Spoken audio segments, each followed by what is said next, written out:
Okay, picture this. What if uncovering the secrets of a haunted house required, well, not just courage, but also high-tech gadgets, ancient Buddhist chants, Shinto rituals, and even a Catholic priest? That sounds like quite the team. Doesn't it? If that sounds like the wildest, most intriguing ghost hunt you can imagine, then you're definitely in the right place today. Yeah. Welcome to our deep dive into the compelling world of Ghost Hunt. It's an anime that, as our sources show, is really so much more than just, a spooky series. It really is. Our mission today, really digging into the material you've provided, is to unpack how this show masterfully blends rich Japanese folklore with modern investigation techniques. And explores the psychological depths of human emotion, too. That's huge. Absolutely. And surprisingly, it bridges the gap between science and spirituality. Which is fascinating in itself. And you should definitely care about this. I mean, whether you're a fan of mystery, horror, or you just love seeing how different cultural beliefs shape storytelling. There's a lot here. There's so much to chew on here.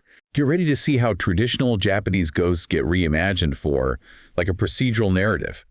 It offers a really unique lens into both ancient beliefs and, well, the human psyche. Okay, so to really get what Ghost Hunt is doing, we need to start with the basics, right? The spiritual bedrock it's built on. And in Japan, that really means starting with the yūrei. The yūrei, yes. That's absolutely central. It translates to something like faint or dim spirit. It's basically the Japanese equivalent of what we might call a ghost in the West. And in Ghost Hunt, they're the main event. They are. They're the primary antagonists, you could say. The spirits of the team, SPR, investigates. Their origin is, it's deeply rooted in specific ideas. A person's soul, the reikon, can't transition to the afterlife. Why does that happen? Well, it could be a sudden or tragic death, maybe improper burial rites were performed, or, and this is crucial for the show, powerful unresolved emotions. Things like revenge, intense love, jealousy, profound sorrow. They get stuck, trapped between worlds. That feels different from, some Western ghost stories where they just seem to wander aimlessly. It is different. They are very purpose-driven. That's key. These spirits are tethered by a singular goal. They often haunt the specific place they died, or maybe a particular person. Like their killer. Yeah. Or maybe someone they loved. Exactly.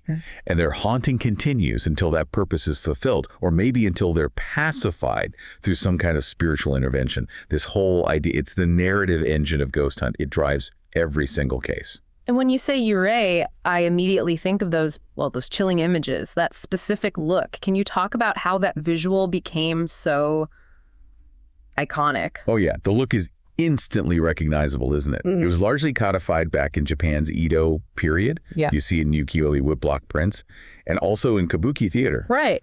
Traditionally, they're shown wearing white burial robes, the katabira, which symbolizes ritual purity, and the long, disheveled black hair we always associate with them. That actually comes from a funereal practice where a woman's hair was let down for burial. It came to symbolize untamed emotion, detachment from the world. And the feet, or lack thereof. Exactly. Often no feet and limp hands. It really emphasizes their otherworldly nature, that they float. Now, Ghost Hunt uses these cues definitely, but it also adapts them sometimes. How so? Well, sometimes spirits might appear in modern clothes or even just as these indistinct shadowy forms. It helps ground them in the specific, often contemporary circumstances of how they died. Makes it feel more immediate, maybe. So it seems like in Japan, just saying ghost doesn't quite cut it. There's a whole vocabulary for different spiritual beings. Absolutely. Ghost is kind of a catch-all, but Japan has these really precise categories. You've got the yūrei, which are spirits of deceased humans. Yeah. That's our focus here. Yeah. Then there are yukai. Has a super broad term for supernatural monsters, spirits, demons, things that aren't necessarily human ghosts, and think like kappa or tengu. Right, the creature features. Yeah. And obake refers more specifically to things that shapeshift or things undergoing some kind of unnatural transformation. So with all these different types out there, Ghost Hunt is making a specific choice. It's not really a yukai hunt then. No, it's very deliberate. The show focuses almost exclusively on yūrei. In fact, the original title, a Kuri series, translates to Evil Spirits series. Really highlights the focus on human souls that have become, malevolent. And within that category, is there like a hierarchy? There is. The most potent, the most dangerous type of yūrei is the onrush, the vengeful spirit. These are born from really intense suffering or a powerful grudge. They actively seek to inflict harm, and their curse can even extend beyond whoever originally wronged them. They're serious business. Wow. So the horror isn't really about external monsters from another dimension. It's coming from something human, something inside us. That's exactly where it gets so interesting and I think so effective. The thematic weight here is crucial. The horror doesn't come from some monstrous other. It comes from the terrifying and frankly relatable power of human emotion. Relatable. Even the vengeful ones. In a way, yes, because the hauntings are almost always rooted in very human tragedies: murder, suicide, betrayal, deep unresolved grief. This is what elevates the series, I think. It's not just Monster of the Week, it becomes this psychological drama. Where the real terror is forged from human pain, anger, obsession. Precisely. The source is us. It's fascinating how these spiritual ideas mix, especially given Japan's syncretic worldview, that blend of Shinto and Buddhism. How does Ghost Hunt actually show that playing out? It's woven right into the fabric of the show. From the Shinto perspective, which is animistic, you have this belief in kami deities, or spirits in everything. The dead, if they're properly venerated, can become guardian kami, protect the family, that sort of thing. Okay, that sounds positive. But if they're wronged or die with a powerful grudge, they can become destructive, vengeful kami. These are called yūrei shinko, and they can inflict curses. So a spirit might not just be sad, it might be actively, dangerously angry because of how it was treated in life or death. Right, and the Buddhist angle. Buddhism brings in concepts like karma and reincarnation. From this view, strong emotional attachments, worldly desires, or unresolved conflicts, the same stuff we talked about, can prevent a soul from moving on. It binds them to the earthly plane. Until they resolve it. Until those attachments are resolved, exactly. So in Ghost Hunt, a single haunting can often be explained through both lenses simultaneously. You might have a Shinto place-bound vengeful spirit. That is also, from a Buddhist perspective, a soul trapped by its earthly attachments. It's this really rich tapestry of spiritual logic they draw on. Okay, so we have this incredibly rich spiritual backdrop. But Ghost Hunt does something really interesting. It doesn't just stick with ancient rituals. It brings in modern tech through the Shibuya Psychic Research Team, SPR. What's their approach? Yeah, SPR is where it gets really unique. Their methodology is key. The team is led by this brilliant, maybe a bit aloof, 17-year-old Kazuya Shibuya, who gets nicknamed Naru. Naru for narcissist, right? Yeah, that's what Mike gives him, yeah. Their strategy is distinctly two-pronged. Every single case starts with this rigorous scientific process.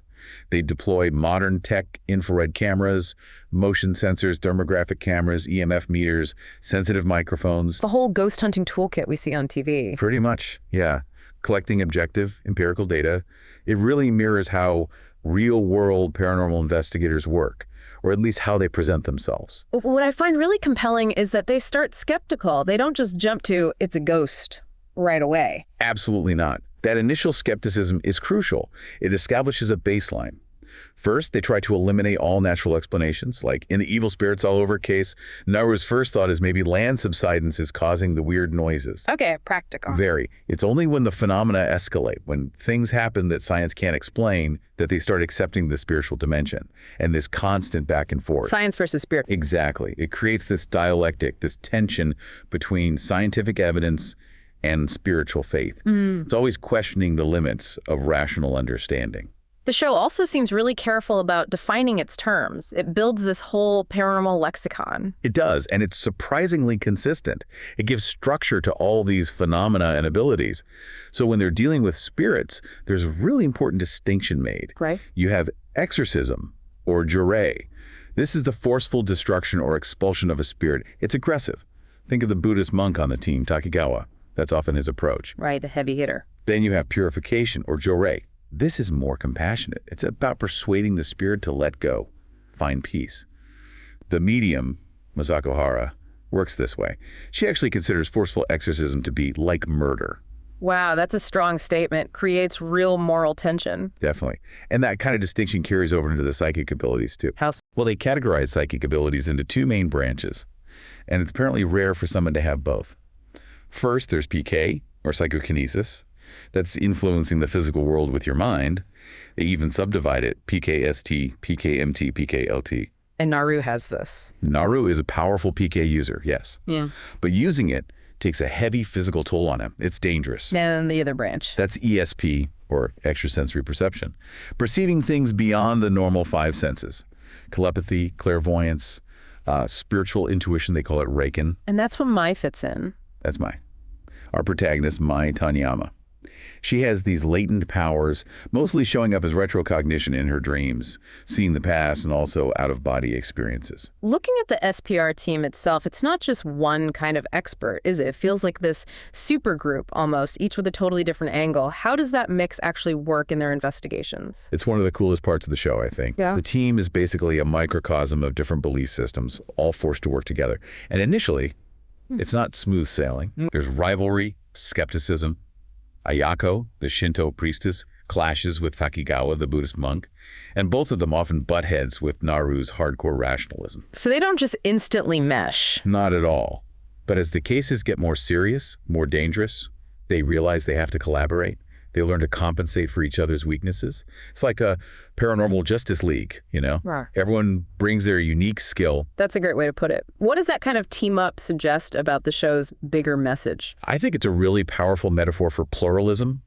The series argues pretty consistently that the supernatural is just too vast, too multifaceted to be understood through just one lens. So no single religion or philosophy has all the answers. Exactly. A fuller understanding only comes when you integrate these different perspectives, including both faith and science.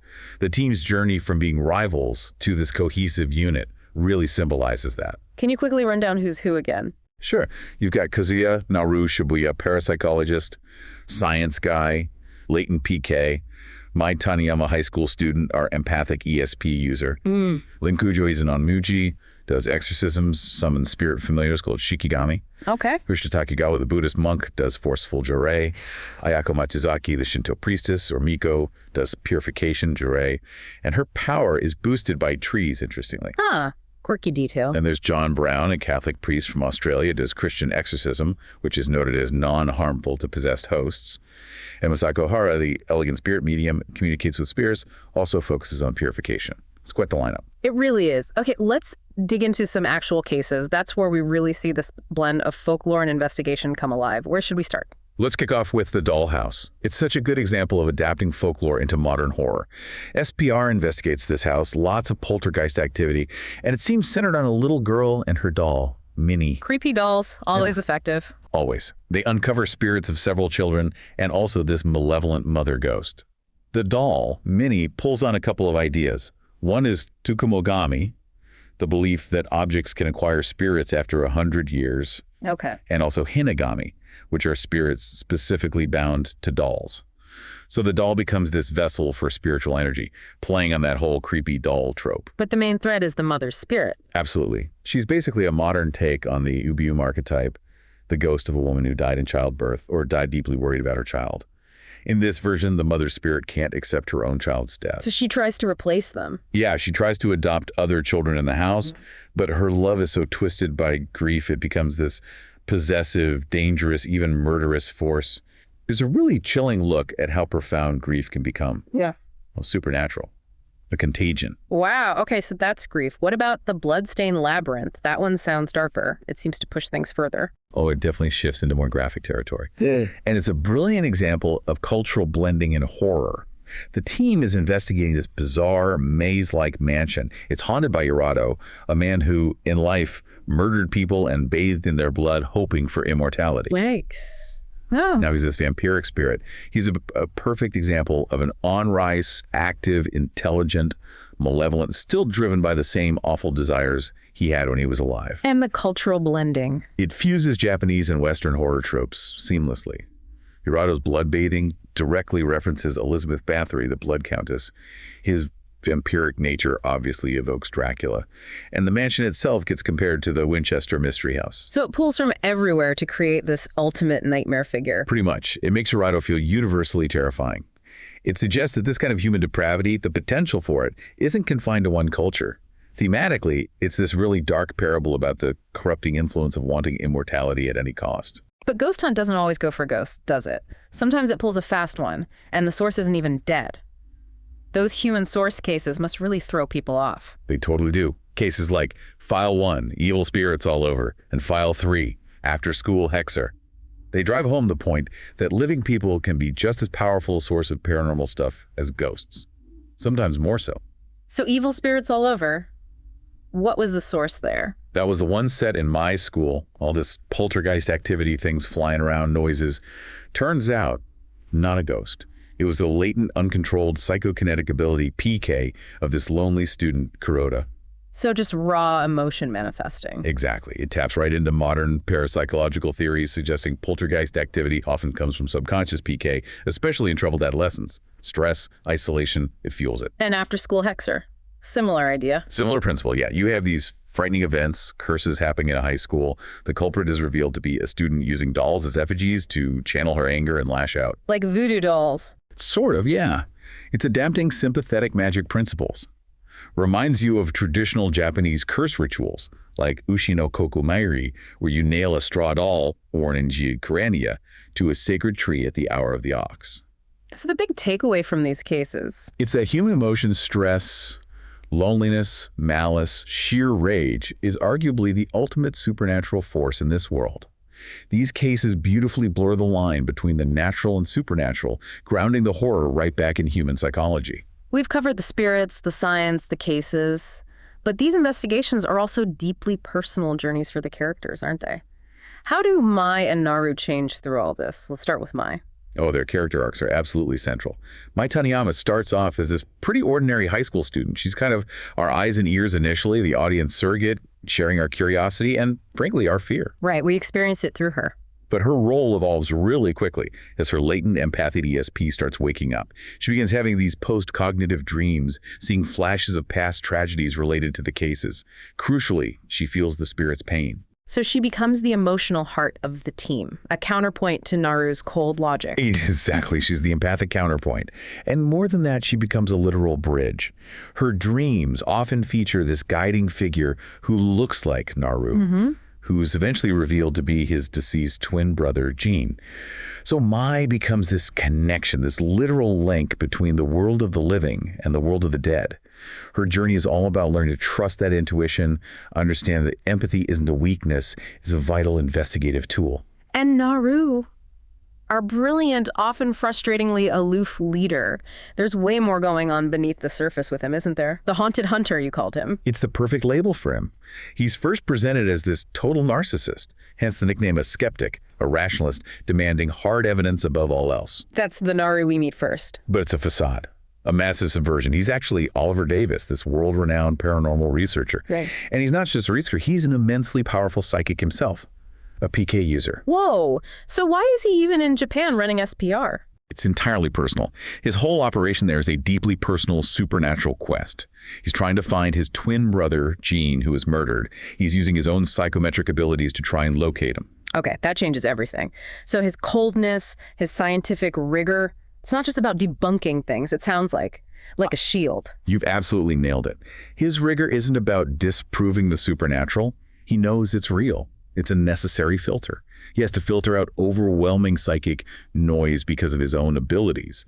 And yes, it's a defense mechanism against his profound grief over Jin. So the ultimate rationalist is actually the most deeply haunted person on the team. Ironically, yes. Yeah. His journey forces him to confront that false wall he's built between the logical and the spiritual, to deal with his own trauma.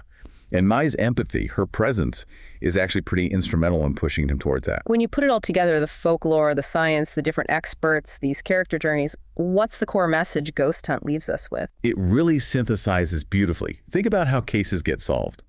It's almost never just one method, right? It takes Naru's scientific deduction, plus Mai or Masako's psychic insights, plus the combined spiritual powers of Takigawa, Ayako, John, and Lin. Collaboration is key. Collaboration is everything. This series consistently argues for a more holistic worldview. It says you have to reject these rigid divides we create between science and spirituality. They aren't opposites. They're complementary tools, both valid, both needed to understand the complexities of life, death, and just human experience. It's not just solving ghost mysteries, it's a way of looking at the world. Precisely. And the team's own evolution really mirrors this. How they go from rivals to... Well, a team. Exactly. That journey from being contentious, often distrustful rivals, to becoming this cohesive unit that relies on each other. It symbolizes the value of integrating all these diverse perspectives. And ultimately, it highlights the power of human connection itself. It's a surprisingly sophisticated and, I think, ultimately optimistic message for a horror series. So wrapping this up, it's clear from everything we've discussed, based on your sources, Ghost Hunt is way more than just another spooky anime. Oh, definitely. It's this masterful weaving of traditional Japanese folklore with modern procedural investigation. It really showcases the enduring power of human emotion, grief, rage, love, as the real engine driving the supernatural. Couldn't agree more. And maybe most brilliantly, it argues that science and spirituality, they aren't opposing forces. They can, maybe they must, work together if we really want to understand the unexplained. Yeah, that blend is what makes it stand out. So this deep dive leaves us with maybe a final thought provoker for you. What if that division we so often draw, between the logical and the spiritual, between science and faith, what if it isn't some fundamental truth about the universe, but maybe just a limitation of how we currently understand things? Interesting question. What kinds of mysteries might we unlock if we approach the world with a truly holistic perspective? One that embraces all the different ways we have of asking questions. Something to maybe keep in the back of your mind as you go about your day.